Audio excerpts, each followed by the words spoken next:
It was important to have the old church as the prominent building on the site.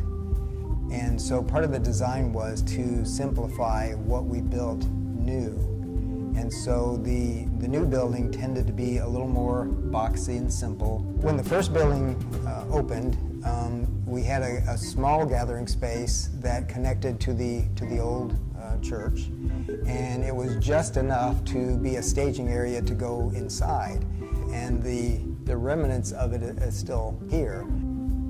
There's an interesting surprise that occurred as we built and then opened the new gathering space and realized that certain times of day, the old church reflects on the glass wall of the new gathering space, and it's really spectacular to see the two come together in that way.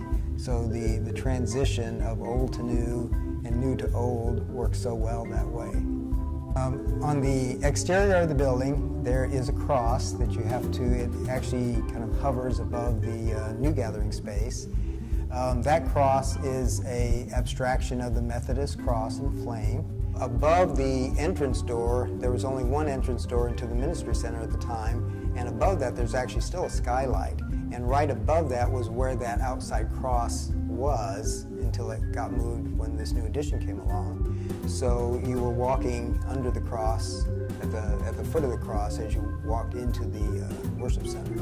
On the original new addition, there actually is a mural. It's of people ascending, and they're actually ascending towards Christ. And there is an emblem or logo that we developed of the Trinity, and it's made of 3 squares. And we use that in a number of places, not only on that mural up in the corner, but it's also on the railing that crosses from the old to new building on the 2nd floor. The next cross that's important to note is the one on the rear wall of the platform. It's a black cross, and there are 3 stained glass windows that represent the flame, the Methodist flame, right next to it. There are other stained glass features in the worship center, warm colors and cool colors, the opposite the platform, and they were just to add that bit of color.